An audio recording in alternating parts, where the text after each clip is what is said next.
सावधान metro train रे यात्रा करुछंती की भिड़ भितरे एकुटिया जाउछंती की पाखरे टंका कि सुना गहना अछि की तेबे आपण ट्रेन रे सुरक्षित नुहंती आपण पॉकेटमार किंबा लुटेरांक शिकार बनी पारंती।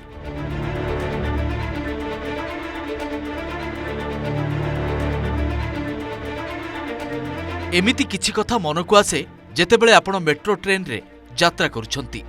एमिति किछि घटना आपणक सह घटी थाई पारे किंबा अन्य काहा सह घटिथिबा कथा आपण सुनी थाई पारंती जेउ कथा आपणक मनरे भय भी सृष्टि करे।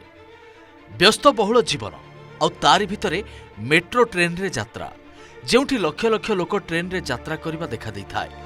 भिड़ भितरे निजको सुरक्षित मनु नथिबा मनुष्यक भितरे देखा दैछि एक मानविकतार घटना जेउ घटना एबे खूब चर्चा साउंटिछि सोशल मीडिया रे।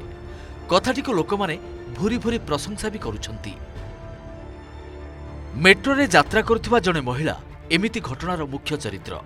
तांको निकटरे से देखिबाकू पाइले कि गोटे छोट झियो सुनार बला बा बाला पिंधि बसी थाए जेउ बलाटी खूब आकर्षित करुथिला महिलांकू। से झियोटी को नुहे बरं बलाटी को बार बार देखुथिले। बलार डिजाइन भी किछि खास थिला। महिला जनक आगरू सेमिति डिजाइन देखि नथिले। निजको आउ संभाली पारिले नाही महिला जनक।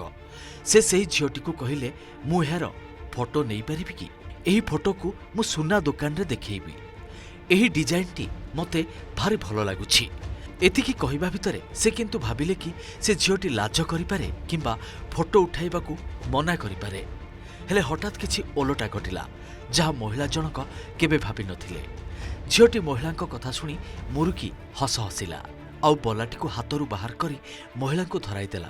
कहिला एटा नहीं जांतु सीधा दुकानी को देखैबे। से एहाकू देखि डिजाइन को भलो भाबे बुझी पारिबे। एहा देखि महिला जनक निर्बाक होई गले। एते भिड़ भितरे अजणा लोकटी उपरे भरोसा करिबा कथा को देखि से आश्चर्य होई गले। बलाटी को नै से जेतेबेले देखुथिले सेतेबेले झियोटी कहिला कि दीदी एहा असली सुना नुहे एटा आर्टिफिशियल। महिला जनक किंतु भाबुथिले सुनाटी सिना नकली थिला हेले से झियोटीर मन किंतु असली थिला। बलाटी सिना मूल्यवान नथिला किंतु पिलाटीर मन थिला ताठारु ढेर मूल्यवान। निष्कपट हृदयर मनोभाव तथा जणे अजणा लोक प्रति दया बलाटीर सुंदरता को फिका पकाईदेला।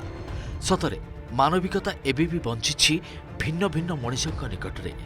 बेंगालुरु मेट्रोर एही छोट यात्रा केवल गोटिए स्टेशन रु आउ एक स्टेशन पर्यंत नथिला बरं गोटिए हृदय रु आउ एक हृदय पर्यंत थिला।